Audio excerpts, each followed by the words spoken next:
Hello friends, तो आज हम स्टार्ट करेंगे एबीएम यूनिट 8 मॉड्यूल ए का जो चैप्टर है। तो इसमें monetary policy and fiscal policy के बारे में बात करेंगे। तो सबसे पहले मॉनेटरी पॉलिसी बेसिकली क्या होता है, ये एक टूल है जो आरबीआई यूज़ करती है। किस लिए? For controlling the supply of money, availability of money and cost of money. Cost of money means what? Rate of interest. तो ये मॉनेटरी पॉलिसी यूज़ करती है कौन? Central bank. Who is the central bank of India? RBI. उसी तरीके से physical policy है। Physical policy again कौन यूज़ करता है? आपका सेंट्रल गवर्नमेंट। तो सेंट्रल गवर्नमेंट फिजिकल पॉलिसी के थ्रू क्या करती है? अगेन इन्फ्लेशन कंट्रोल करने में हेल्प करती है। या और भी वेरियस मेजर्स होते हैं जो गवर्नमेंट यूज़ करती है। तो अब बात करते हैं मॉनेटरी पॉलिसी। तो इसमें क्या है, डिफरेंट टाइप ऑफ टूल्स हैं। आपने सुना होगा नाम CRR, SLR, repo rate, reverse repo rate, OMO, LAF। ये सारे क्या है? दीज आर द फैक्टर्स जिसको यूज़ करती है, दीज आर द टूल्स जिसको यूज़ करती है RBI for controlling the supply of money. अब बात करते हैं ये आरबीआई कब पब्लिश करती है। तो ये जो है RBI it makes the monetary policy statement on by monthly basis. By monthly क्या करती है? इसको पब्लिश करती है। अब जो मॉनेटरी पॉलिसी दो, ये तो क्या होता है, एक एक्सपेंशनरी होता है, एक आपका कॉन्ट्रैक्शनरी होता है। तो एक्सपेंशनरी मतलब क्या हुआ कि आप मार्केट में क्या कर रहे हैं, लिक्विडिटी सप्लाई को इंक्रीज कर रहे हैं, लिक्विडिटी को इंक्रीज कर रहे हैं, सप्लाई ऑफ मनी को इंक्रीज कर रहे हैं। मार्केट में क्या लिक्विडिटी क्रंच है, तो आप क्या कर रहे हैं? मनी को इंजेक्ट कर रहे हैं। मनी इंजेक्ट करने के लिए क्या करेंगे? आप रेट ऑफ इंटरेस्ट कम करेंगे। रेट ऑफ इंटरेस्ट अगर कम करते हैं, लोग क्या करेंगे? आपके पास अप्रोच करेंगे। क्या करने के लिए? पैसे लेने के लिए बैंक में अप्रोच करेंगे at lower rate of interest. तो इससे क्या होगा? मार्केट में जो लिक्विडिटी है वो इम्प्रूव होगी। तो हम क्या करते हैं? एक्सपेंशनरी पॉलिसी के थ्रू क्या करते हैं? हम अनएम्प्लॉयमेंट को कॉम्बैट कर सकते हैं इन recession by lowering interest rate. जब रिसेशन का टाइम आता है तो उस समय क्या करते हैं? हम इंटरेस्ट रेट को कम करते हैं ताकि अनएम्प्लॉयमेंट को हम कैटर कर सकें।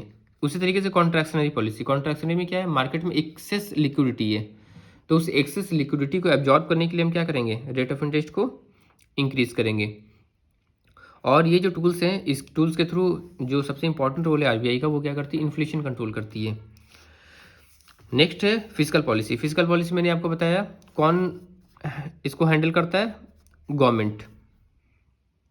तो गवर्नमेंट इसको क्या करती है? गवर्नमेंट की जो बोरोइंग से स्पेंडिंग एंड टैक्सेशन है, तो इसको लेके जो गवर्नमेंट पॉलिसीज बना रही है, तो वो क्या होता है? वो फिजिकल पॉलिसी में आता है। नेक्स्ट हम बात करते हैं टूल्स ऑफ मॉनेटरी पॉलिसी। तो अगर टूल्स की बात करें तो आरबीआई का जो मेन काम है, आरबीआई के क्या है? डिफरेंट सेट ऑफ फंक्शंस हैं, डिफरेंट सेट ऑफ वर्क हैं जो असाइन किए गए हैं। It is known as the bankers of the bank.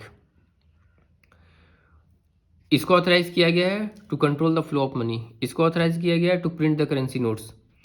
इसको ऑथराइज किया गया है कि मार्केट में जो मनी सप्लाई है, अगर एक्सेस है, क्रंच है, तो आप क्या करो? उसको, उसकी अवेलेबिलिटी को हमेशा मेंटेन रखने की जिम्मेवारी किसकी है? आरबीआई की।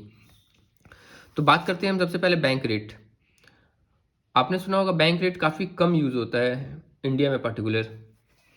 और बैंक रेट है, इसको हम पीनल रेट भी बोलते हैं और इसको डिस्काउंट रेट भी बोलते हैं। तो बैंक रेट पे क्या होता है? बैंक रेट को अगर हम डिफाइन करें तो हम क्या बोलेंगे? It is a rate of interest. Rate है तो ऑब्वियस बात है, rate of interest eight which RBI is ready two by और री डिस्काउंट बिल्स ऑफ एक्सचेंज और अदर कमर्शियल पेपर्स। तो बैंक रेट पे क्या करती है आरबीआई? क्या करती है? बाई करती है या फिर बिल्स को, बिल ऑफ एक्सचेंज को री डिस्काउंट करती है और अदर कमर्शियल पेपर्स। और ये जो बैंक रेट है, ये क्या होता है? It has been align to the marginal standing facility rate. इसलिए ये ऑटोमेटिकली क्या होता है? एमएसएफ चेंज होता है जब बैंक रेट चेंज होता है, जब आपका एमएसएफ रेट चेंज होता है। क्योंकि जब भी ये बाई मंथली पॉलिसी हर 2 महीने के बाद क्या होता है, जो आरबीआई है वो क्या करती है? अपने डिफरेंट जो पैरामीटर्स है उसमें इंक्रीज, डिक्रीज या कांस्टेंट रखती है depending on the market conditions. तो यहाँ पे हम देख रहे हैं कि जो बैंक रेट है, बैंक रेट अगेन यूज़ करती है central government to control the money supply. Money supply को कंट्रोल करने क्या करती है? इसको यूज़ करती है। लेकिन अब मैंने आपको बताया कि इंडिया में क्या है, काफ़ी लिमिटेड रोल है। यहाँ पे आप देख रहे हैं वेरी लिमिटेड इन इंडिया। तो इसका रीज़न क्या है? सबसे पहला रीजन आपका, the structure of interest rate is not automatically link to bank rate. India में जो इंटरेस्ट रेट है वो आपका बैंक रेट से ऑटोमेटिकली लिंक नहीं है। Next, commercial banks enjoy specific refinance facility and not necessarily discount their eligible security with RBI at bank rate। अब जो कमर्शियल बैंक है ये क्या करती है, ये रीफाइनेंस फैसिलिटी को एंजॉय करती हैं, इसलिए रीडिस्काउंटिंग में रीडिस्काउंटिंग का मतलब क्या हुआ, रीडिस्काउंटिंग का मतलब हुआ कि आपने किसी गुड्स को अगर सपोज की जाए 100 रुपये में आपने गुड्स को परचेज किया पर्सन ए से, अब पर्सन ए से आपने क्या किया, सपोज कि आपने पर्सन ए से बिल ऑफ एक्सचेंज ले लिया, तो जो उसके बदले बिल ऑफ एक्सचेंज मिला, आपने क्या किया, एक पर्टिकुलर टाइम फ्रेम के लिए, एक पर्टिकुलर कंडीशन पे, एक पर्टिकुलर टाइम फ्रेम पे आपने क्या किया, एक सेट ऑफ कंडीशन के साथ एग्री हुए आप। अब क्या होगा कि कल की डेट में आपने क्या किया, ए को पैसे दे दिए और ए ने क्या किया, आपको guarantee they the in the form of bill of exchange. अब आपको पैसे की जरूरत पड़ गई, तो आप क्या करोगे, आप जाओगे बैंक के पास, बैंक को बोलोगे कि ऐसा है मुझे पैसे की ज़रूरत है तो आप मुझे हेल्प करो। तो बैंक क्या करेगी, जो 100 रुपये में आपने दिया था, बैंक बोलेगी ऐसा है हम इसमें 90 रुपीज़ आपको देंगे। तो ये बैंक ने क्या किया, री डिस्काउंट किया। तो यहाँ पे क्या है, not necessary discount the eligible security with RBI at bank rate. तो कमर्शियल बैंक्स क्या करती है, बैंक रेट क्योंकि रेट ज़्यादा होता है इसलिए इसको अवॉइड करती है। नेक्स्ट आपका bill market is under developed. यहाँ पे इंडिया में आपको पता है कि मोस्ट ऑफ द जो पॉपुलेशन है वो क्या है, अनऑर्गेनाइज सेक्टर यहाँ पे काउंट होते हैं। अनऑर्गेनाइज तरीके से क्या होता है, यहाँ पे वर्किंग होती है, क्योंकि ऑर्गेनाइज सेक्टर में काफ़ी लिमिटेड लोग हैं और काफ़ी लिमिटेड हैं जो टैक्स पे करते हैं, और मोस्टली क्या है, इंडिया का जो स्ट्रक्चर है वो अनऑर्गेनाइज है, तो इसलिए बिल मार्केट क्या अंडर डेवलप्ड है।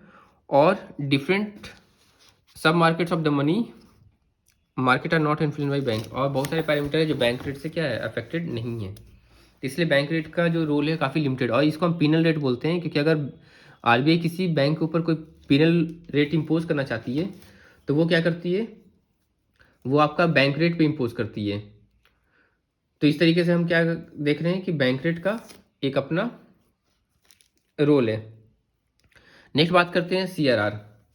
तो अगर हम सीआरआर की बात करें तो सीआरआर क्या होता है, आपको पता है कि अगर आपके पास 100 रुपये हैं तो आरबीआई बोलेगी ऐसा है, उस 100 रुपये में से मुझे क्या करो, तुम 4 रुपये दे दो, और रिमेनिंग जो अमाउंट है, रिमेनिंग अमाउंट तुम क्या करोगे, उसको तुम लेंड कर सकते हो। तो बैंक बोली ठीक है, क्योंकि बैंक के पास ऑप्शन नहीं है, आरबीआई ऑप्शन देती नहीं है, तो ये क्या मैंडेटरी है प्रोविजन। क्यों ऐसा आरबीआई करती है, ताकि हम जो किसी तरह का अनफोर्स सिचुएशन अगर आता है तो उसको हम क्या कर सकें, कंट्रोल कर सकें। और एक चीज़ मैंने आपको एक चीज़ बताना भूल गया, जो बैंक यहाँ पे आपने देखा है बैंक रेट, ये क्या 6.5%, ये पहले का है। अभी जो करंटली बैंक रेट जो है ये कितना है, 4.25%। अगर हम बात करें आज की, आज आपका तारीख हो गया 4 मई 2021, तो ये आपका 4.25% है। सीआरआर कितना है आज की डेट में, सीआरआर आपका हो गया 3.50%। एसएलआर कितना है, एसएलआर आपका है 18%। रेपो रेट कितना है, रेपो रेट आपका 4% है, और रिवर्स रेपो रेट 3.35%। यहाँ पे रेपो रेट भी मैं मेंशन कर देता हूँ 4%, और रिवर्स रेपो रेट मैंने बताया आपको 3.35%। तो स्टार्ट करते हैं सीआरआर। तो सीआरआर में मैंने आपको बताया कि आपको क्या करना पड़ रहा है, आरबीआई के पास एक सर्टेन पोर्शन रखना पड़ रहा है, और सर्टेन परसेंटेज क्या है ऑफ देयर एनडीटीएल। आपने सुना होगा एनडीटीएल का वर्ड, एनडीटीएल क्या होता है, net demand and time liability. जो आपका डिमांड लायबिलिटी आपको पता है, डिमांड लायबिलिटी जैसे एग्जांपल सेविंग अकाउंट हो गए, करंट अकाउंट हो गए, जब भी लोग डिमांड करेंगे विल हैव टू पे। टाइम लायबिलिटीज का मतलब हो गया लॉन्ग टर्म।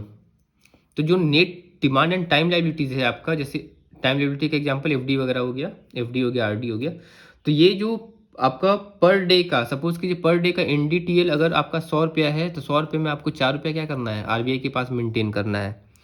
और जो मेंटेन आप करेंगे that should be in the liquid cash. सबसे इंपॉर्टेंट पॉइंट है, ये किस में होना चाहिए, ये लिक्विड कैश में होना चाहिए। और एसआरबीआई मैंने बताया क्यों करती है, for ensuring safety and liquidity of deposits.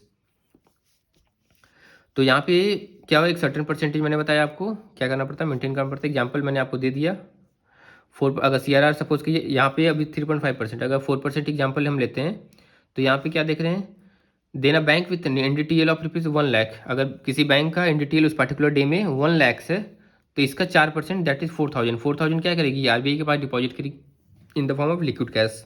तो ये आपका क्या है, CRR हो गया। अब CRR को हम यूज़ कैसे करते हैं, मैंने आपको बताया एक्सपेंशनरी पॉलिसी और मैंने आपको बताया कॉन्ट्रैक्शनरी पॉलिसी। तो एक्सपेंशनरी पॉलिसी में आप क्या करते हैं, मनी सप्लाई को बढ़ाते हैं और कॉन्ट्रैक्शनरी में मनी सप्लाई को कम करते हैं। तो CRR को कैसे यूज़ करते थे, कैसे यूज़ करते हैं वो हम देखते हैं। आपने देखा कि ये क्या हो रहा है, डिक्रीज़ हो रहा है, क्योंकि मार्केट में जो ग्रोथ रेट है वो क्या हो गया, काफ़ी कम हो गया, इकोनॉमी अभी स्लो डाउन पोजिशन में चल रही है। तो इसलिए CRR को क्या किया गया, डिक्रीज़ किया गया ताकि मनी सप्लाई क्या हो, मेंटेन हो। तो हम देखिए समझते हैं इसको कैसे करते हैं। तो CRR है ये इंट्रोड्यूस कब हुआ था, 1950 में, 1950 में हुआ था, for ensuring safety and liquidity of bank deposit. और स्टार्टिंग में जो CRR और SLR था ये आपका काफ़ी हाई हुआ करता था। अब क्या है कि अब इसको डिक्रीज करते करते काफ़ी कम रेट पे आपका CRR हो गया, क्योंकि ये अगर एक दूसरे पॉइंट ऑफ व्यू से सोचा जाए तो CRR सपोज कीजिए आपका 3.5% है। एस एल आर भी मैं आपको शॉर्ट में बता देता हूँ। SLR क्या है, जो बैंक खुद के पास अपना रिजर्व मेंटेन करेगी, यहाँ पे RBI के पास करना है या बैंक खुद के पास करेगी। तो यहाँ 3.5%, यहाँ 18% है, तो 18 और 3 21, 21.5% जो पैसे हैं वो पैसे तो आपके आइडियल हैं, ये आपके अनफोर्स सिचुएशन के लिए है, सेफ्टी के लिए है, लिक्विडिटी। लेकिन अगर दूसरे टर्म्स में देखा जाए तो ये मेरा क्या है, ये मेरा जब अमाउंट है वो क्या है, अनयूज्ड पोर्शन है, हम इसको लेंड नहीं कर पा रहे, क्योंकि बैंकिंग का मेन जो है वो क्या, लेंडिंग है। तो इसको हम लेंड नहीं कर पा रहे, तो ऑब्वियस सी बात है ये मेरा पैसा आइडियल है और एक तरीके से इसका हम प्रॉपर यूज़ नहीं कर रहे। इसलिए क्या करती है गवर्नमेंट, इसको RBI क्या करती है, इसको कम करती है, गवर्नमेंट नहीं RBI कम करती है। अब बात करते हैं, ये SLR जो है ये एक टाइम में 42% तक हुआ करता था। तो आप इमेजिन कर सकते हैं आपका 42% आपका जो होल्डिंग्स है वो आपका आइडियल पड़ा हुआ है, फिर with the passage of time improvement हुआ और आज के टाइम में आपका 18% पे मेंटेन है। तो CRR स्टार्टिंग में 1950 में इंक्रीज यूज़ स्टार्ट हुआ था, यूज़ करना स्टार्ट किया था हम लोगों ने, safety and liquidity of bank deposits. But with the passage of time क्या हुआ, ये आपका रेगुलेटिंग द लेंडिंग कैपेसिटी। अब इससे क्या होता है, रेगुलेटिंग कैपेसिटी आपका, मैंने बताया लेंडिंग कैपेसिटी कैसे इंप्रूव होता है, मैंने आपको बताया जितना ज़्यादा ये जितना कम होगा उसका मतलब आपके पास क्या हो रहा है, वो पैसा अवेलेबल हो रहा है लेंड करने के लिए। तो वो पैसा जब आपका अवेलेबल हो रहा है लेंड करने के लिए, तो हम क्या देख रहे हैं, हम उस पैसे को क्या कर रहे हैं, यूज़ कर पा रहे हैं दूसरे कामों में। नेक्स्ट है, when RBI feels that the money supply is increasing and causing an upward pressure on inflation, the RBI has the option of increasing the CRR। अगर सपोज कीजिए कि बहुत ज़्यादा इन्फ्लेशन इंक्रीज हो रहा है, इन्फ्लेशन इंक्रीज होने का मतलब क्या हुआ, लोगों के पास मनी सप्लाई काफ़ी ज़्यादा है, तो मनी सप्लाई काफ़ी ज़्यादा, तो हम क्या करेंगे, उसको मनी सप्लाई को एब्जॉर्ब करने की कोशिश करेंगे। कैसे करेंगे, हम CRR बढ़ा देंगे। तो CRR जब बढ़ा देंगे तो 3.5% से सपोज कीजिए मैंने 4% कर दिया, तो जो 0.50% था, 0.50% क्या हो गया, अगेन वो पैसा बैंक के पास, RBI से क्या हो गया, सॉरी बैंक से वो पैसा क्या हो गया, चला गया RBI को। तो बैंक के पास जो एक्सेस फंड था, वो जो एक्सेस लेंडिंग पावर थी वो क्या हो गया, शिफ्ट हो गया। तो जब एक्सेस लेंडिंग पावर शिफ्ट हो गया तो इसके कारण आपका क्या हो रहा है, लिक्विडिटी को हम क्या करते हैं, मेंटेन करते हैं और इन्फ्लेशन के ऊपर जो प्रेशर है उसको कम करते हैं। नेक्स्ट है, RBI has the option of increasing the CRR thereby reducing the deposits available with the bank to make loans and hence reducing the money supply and inflation। Next बात करते हैं SLR क्या है, स्टैट्यूटरी लिक्विडिटी। इसमें क्या करती है, bank खुद के पास पैसे मेंटेन करती है। RBI के पास देना था तो कैश के फॉर्म में दे रही थी, खुद के पास मेंटेन करना तो इसके पास ऑप्शंस क्या है, dated securities, government bonds, shares on different companies. तो इसमें इस फॉर्म में क्या कर सकती है, SLR में मेंटेन कर सकती है इन एडिशन टू कैश तो कर ही सकती है, साथ में कैश हो गया in the form of gold और अप्रूव्ड सिक्योरिटीज। तो इस फॉर्म में क्या करेगी, वो पैसे को होल्ड करेगी। Next, this statutory liquidity is determined as percentage of total demand and time liabilities. ये क्या है, डिमांड एंड टाइम लायबिलिटीज का एक सर्टेन परसेंटेज है। डिमांड लायबिलिटीज मैंने बताया आपको, जो कस्टमर डिमांड करेंगे तो उसको इमीडिएट पे करना, जैसे सेविंग अकाउंट हो गया। नेक्स्ट बात करते हैं, in India RBI always determine the percentage of SLR। There are some statutory requirement for temporary placing the money in government bonds. कभी कभी ऐसी रिक्वायरमेंट भी आती है कि हमें पैसे क्या करने पड़ते हैं, बॉन्ड में शिफ्ट करने पड़ते हैं, तो उस समय क्या करती है RBI SLR के रेट्स को वेरी करती है। नेक्स्ट है, following this requirement reserve bank of India fixes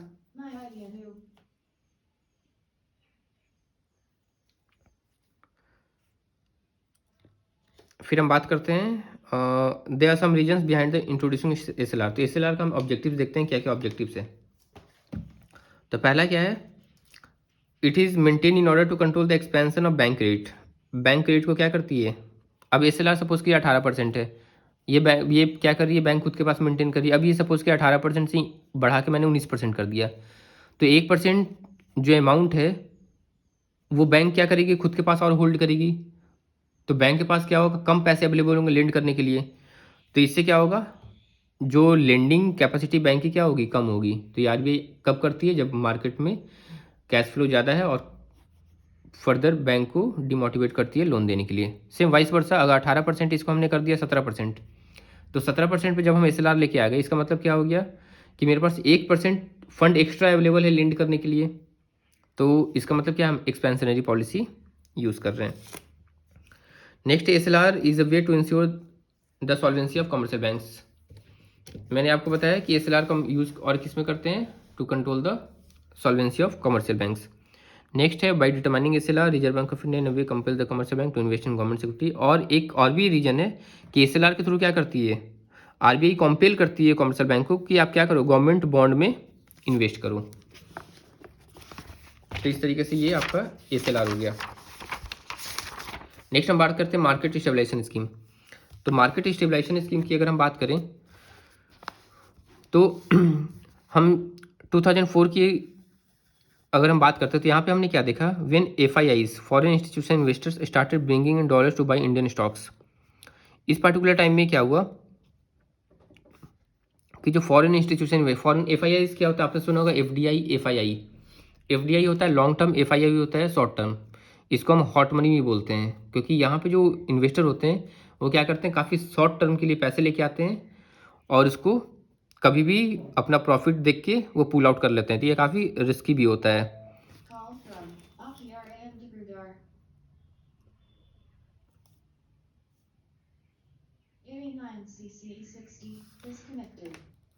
next हम बात करते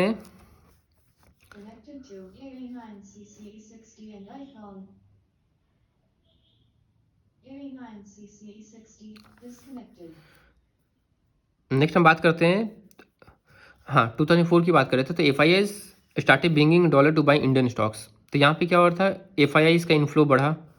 तो FII जब इंडियन स्टॉक में इन्वेस्ट करेगी तो ये क्या करेगी, पैसे लेके आएगी। पैसे किस फॉर्म में लाएगी, डॉलर के फॉर्म में। तो डॉलर के फॉर्म में लाएगी तो ये क्या करेगी, इसको यूज़ करके वो इंडियन स्टॉक को परचेज करेगी। तो आपके पास क्या होगा, अगर ये काफ़ी लार्ज अमाउंट में अगर इंडियन स्टॉक में इन्वेस्टमेंट कर रही है तो आपका क्या होगा, जो डॉलर्स है वो क्या होगा, काफ़ी ज़्यादा इंक्रीज़ हो जाएगा। तो डॉलर जब इंक्रीज़ हो जाएगा तो RBI क्या करेगी, RBI डॉलर को बाई करेगी और उसको बाई करके क्या करेगी, उतने इक्विवेलेंट अमाउंट ऑफ रुपीज़ को वो क्रिएट कर लेगी। तो इसका as a response to the large scale capital inflows and the consequent problem faced in managing liquidity, the RBI introduced the market stabilisation scheme after consulting the government of India.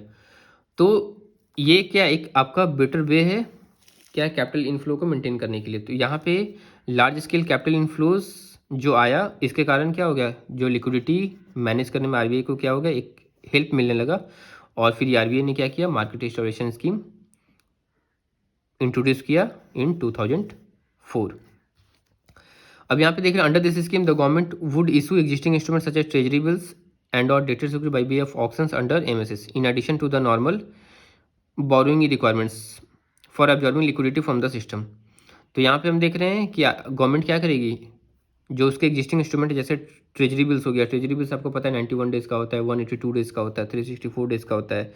या dated security, ये क्या करती है, auction करके क्या करती है, liquidity को एब्जॉर्ब करती है सिस्टम से। So basically the intention of MSS is essential to differentiate the liquidity absorption of more enduring nature by way of sterilization from day to day normal liquidity management operations. तो ये क्या है, ये again एक आपका essential tool है liquidity को maintain करने के लिए। नेक्स्ट आपका रेपो रेट। रेपो रेट का मतलब क्या है, रीपर्चेज ऑप्शन। रीपर्चेज ऑप्शन मतलब ये हुआ कि आरबीआई क्या करती है, लेंड करती है short term money to banks. RBI क्या कर रही है, बैंक को क्या कर रही है, लेंडिंग कर रही है। किसके लिए, शॉर्ट टर्म के लिए, with a condition that I will repurchase it at a particular time frame. और इसका आपका ये जनरली शॉर्ट टर्म होता है, मनी मार्केट इंस्ट्रूमेंट है ये, तो इसलिए क्या नाम है, रीपर्चेज। क्योंकि आरबीआई क्या कर रही है, बैंक को पैसे दे रही है, इसके बदले में बैंक क्या कर रही है, गवर्नमेंट सिक्योरिटी गिरवी रख रही है, फिर क्या करती है आरबीआई, गवर्नमेंट सिक्योरिटी वापस देती है और बैंक अपना क्या करता है, जो पैसा है वो वापस करता है। When the repo rate increases, अब अगेन रेपो रेट इंक्रीज होगा, इसका मतलब क्या हुआ कि जो बोरोइंग है वो क्या हो जाएगा, काफ़ी एक्सपेंसिव हो जाएगा। क्योंकि रेपो रेट मैंने 4% से 5% कर दिया, आप इसको ऐसे समझिए, 4% से मैंने 5% कर दिया। अब आरबीआई किसको लेंड कर रही है, बैंक को कैसा मिल रहा है, कॉस्टली लोन मिल रहा है। तो अगर बैंक को कॉस्टली लोन मिल रहा है तो इसका मतलब क्या हो गया, जो बोरोइंग है एक्सपेंसिव हो गया। तो बोरोइंग एक्सपेंसिव हो गया तो इससे क्या होगा, बैंक अवॉइड करेगी। बैंक अवॉइड करेगी तो बैंक के पास क्या होगा, फंड जो है वो कम होगा। लेंडिंग जो मार्केट में करती है बैंक, वो क्या हो जाएगा, वो थोड़ा सा कम हो जाएगा। तो bank lending rates are determined by the moment. और जो बैंक लेंडिंग रेट है, ये आपको पता है कि आज के टाइम में जो रेट ऑफ इंटरेस्ट है, इसको एक्सटर्नल बेंचमार्क पे शिफ्ट कर दिया गया है। एक्सटर्नल बेंचमार्क में गवर्नमेंट ने ऑप्शन दिया था, आपके पास क्या क्या ऑप्शन थे, टी बिल्स, गवर्नमेंट ने, आरबीआई ने दिया था शायद। तो इसमें क्या ट्रेजरी बिल्स है, ट्रेजरी बिल्स पे आप शिफ्ट कर सकते हो, रेपो रेट पे शिफ्ट कर सकते हो। तो यहाँ पे रेपो रेट जो है, रेपो रेट क्या है आपका इंपॉर्टेंट रेट हो गया, क्योंकि आज के टाइम में जो रेट ऑफ इंटरेस्ट है, हम क्या करते हैं, रेपो रेट प्लस आपका क्या होता है, एक सर्टेन स्प्रेड होता है, जिसके कारण वो टोटल रेट ऑफ इंटरेस्ट आपका आता है। नेक्स्ट है रिवर्स रेपो। रिवर्स रेपो की बात करें तो यहाँ पे क्या, banks park their short term excess liquidity with RBI. अब यहाँ पे सपोज कीजिए बैंक के पास एक्सेस लिक्विडिटी है, बैंक क्या करेगा, वो पैसे बैंक के पास आइडल पड़े हुए, बैंक क्या करेगा, बोलेगी ऐसा है, हम क्या करते हैं, आरबीआई को दे देते हैं। आरबीआई से क्या होगा, कुछ रेट ऑफ इंटरेस्ट हमको तो अर्न होगा। तो ये क्या करता है, bank short term excess liquidity क्या करती है, आरबीआई के पास पार्क करती है थ्रू रिवर्स रेपो। इसलिए आपको ये क्या मिलेगा, रेपो रिवर्स रेट हमेशा कम मिलेगा रेपो, क्योंकि आप जब किसी को दोगे तो ज़्यादा में दोगे, और लोगे तो क्या करोगे, कम में लोगे। तो यहाँ पे रिवर्स रेपो ये डिनोट करता है। और आरबीआई कभी इसको यूज़ करती है, when it feels there is too much money floating in the banking system. बहुत ज़्यादा मनी सप्लाई अगर इंक्रीज हो रहा है तो बैंक क्या करती है, आरबीआई क्या करती है, बोलती है बैंक को कैसा है, तुम सारे पैसे मुझे दे दो, जो एक्सेस आपके फंड है। तो अगर हम रेपो रेट क्या कर रहे हैं, इंक्रीज कर रहे हैं, it mean the RBI will borrow money from the banks at high rate of interest, as a result bank will prefer to keep the money with the RBI. तो reverse repo rate increase होगा तो bank क्या होगी, motivate होगी अपने पैसे को access पार करने के लिए, बैंक को ज़्यादा पैसा मिलेगा इंटरेस्ट के फॉर्म में। तो इससे क्या होगा, अगेन लिक्विडिटी जो है वो मार्केट से कम होगा। नेक्स्ट आपका, ये मैंने आपको बता दिया, OMO, open market operation. Open market operation में क्या होता है, गवर्नमेंट क्या करती है, सेल करती है, क्या, government securities, government bonds, by और सेल दोनों करती है, किसमें, ये आपका सेकेंडरी मार्केट में होता है। और इससे आपका मनी या तो इंजेक्ट करना होता है या एब्जॉर्ब करना होता है, दोनों कंडीशन में क्या करती है, ओएमओ यूज़ करती है। Next refinance facility, RBI. Next आपका RBI provide sector specific refinance facility aimed at achieving sector specific objective through provision of liquidity at cost of policy rate. तो आप देखेंगे कि सेक्टर स्पेसिफिक पॉलिसीज भी होते हैं, रियल एस्टेट सेक्टर के लिए अलग पॉलिसीज होती है, ताकि हम क्या करें, उसके ऊपर भी फोकस कर सकें, उस सेक्टर को ग्रो करने के लिए। नेक्स्ट आपका एलएफ। एलएफ क्या है, liquidity adjustment facility. It consist of overnight and term repo, reverse repo options. तो एलएफ में क्या होता है आपका, ओवरनाइट और टर्म रेपो, ये दोनों क्या होता है, कॉम्प्राइज करता है ये। और RBI increase the proportion of liquidity injected in LF through term repos.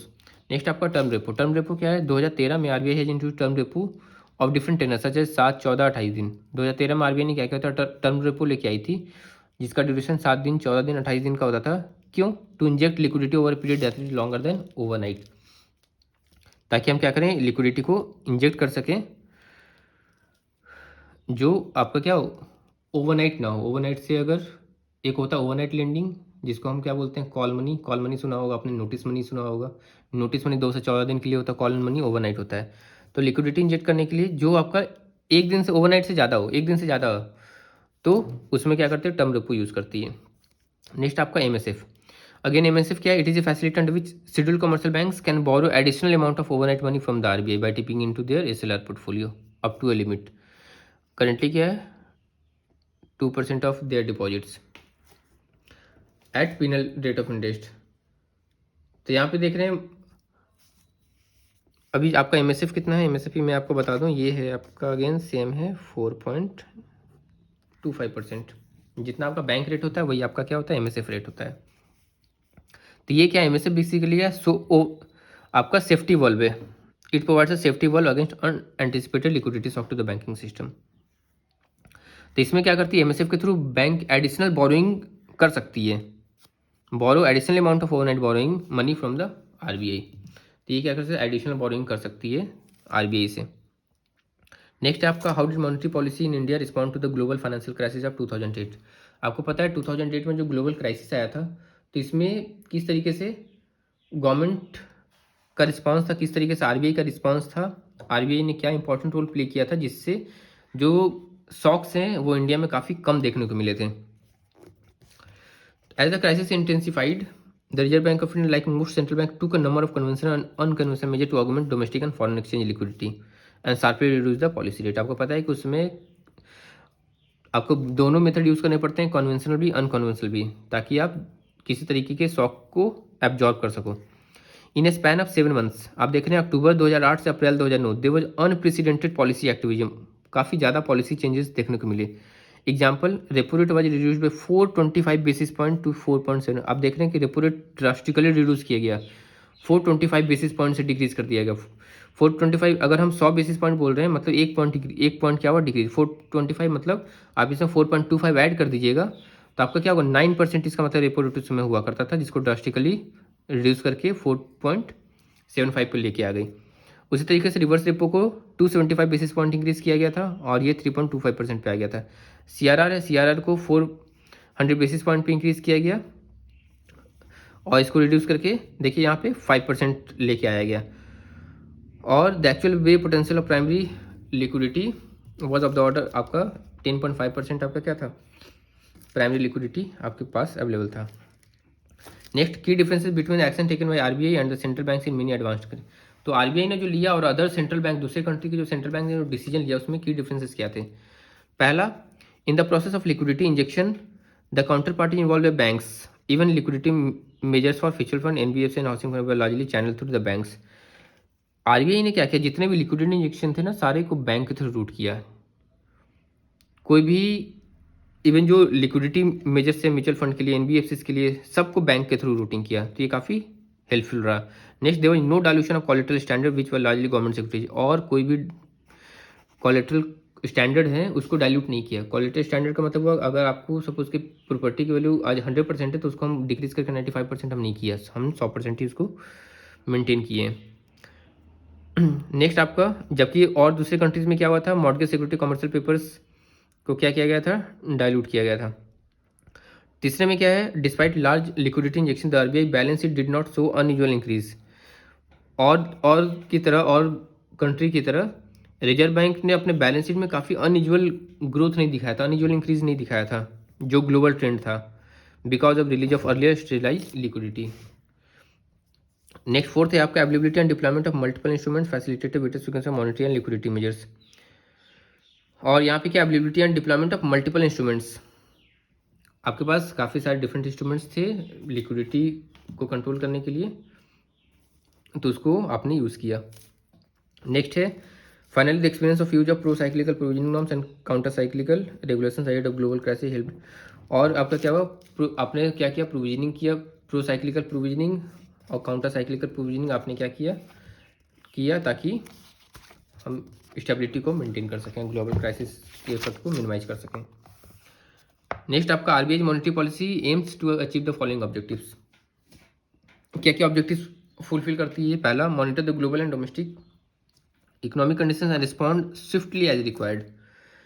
Next, ensure higher bank rate expansion to achieve higher growth but at the same time protect the credit quality भी इससे enhance होता है और आप क्या करते हैं economic condition के हिसाब से स्मार्टली एक्ट करते हैं। प्राइस स्टेबिलिटी रहता है, फाइनेंशियल स्टेबिलिटी रहता है। अगेन हम क्या करते हैं interest rate management, interest rate को इंक्रीज कर सकते हैं, डिक्रीज कर सकते हैं depending on the economic conditions. Again inflation management, inflation को कंट्रोल करते हैं आप। लिक्विडिटी मैनेजमेंट, आप लिक्विडिटी को कंट्रोल करते हैं। ये तीन इंपॉर्टेंट पॉइंट है, interest rate, inflation and liquidity. ये तीन की पैरामीटर्स है आपका मॉनेटरी पॉलिसी का। Next physical policy. Physical policy में क्या करती है गवर्नमेंट अपने जो स्पेंडिंग है और जो रेवेन्यू कलेक्शन है उसको यूज़ करती है इकोनॉमी को इन्फ्लुएंस करने के लिए। Physical policy can contact with the main type of economic policy monetary policy which attempt to stabilise the economic. Again physical policy का ही मैंने बताया कि इसका समवट क्या होता है, इन्फ्लेशन कंट्रोल करने में काफ़ी बड़ा रोल होता है। जब आरबीआई अपने एंड से या गवर्नमेंट अपने एंड से फेल करती है तो आरबीआई इंटरवीन करती है, आरबीआई इंटरवीन फेल होती है तो फिर गवर्नमेंट इंटरवीन करती है। तो ये आपका म्यूचुअल कोलैबोरेशन होता है इस आपका इन्फ्लेशन को कंट्रोल करने के लिए। और अगेन पर्पस क्या है, टू स्टेबलाइज द इकोनॉमी। और इंटरेस्ट रेट और सप्लाई ऑफ मनी को भी क्या करती है, इससे कंट्रोल किया जा सकता है। और जो सबसे important government spending and taxation. Government अगर टैक्स रेट कम करेगी लोगों के पास क्या होगा, लिक्विडिटी फ्लो ज़्यादा होगा। गवर्नमेंट टैक्स रेट बढ़ाएगी, लिक्विडिटी फ्लो क्या होगा, कम होगा। गवर्नमेंट अपने स्पेंडिंग को क्या कर सकती है, डिपेंडिंग ऑन द सिचुएशन कम कर सकती है, बढ़ा सकती है। तो ये आपका फिजिकल पॉलिसी का इंपॉर्टेंट रोल है। And physical policy refers to the overall effect of the budget outcome on economic activity.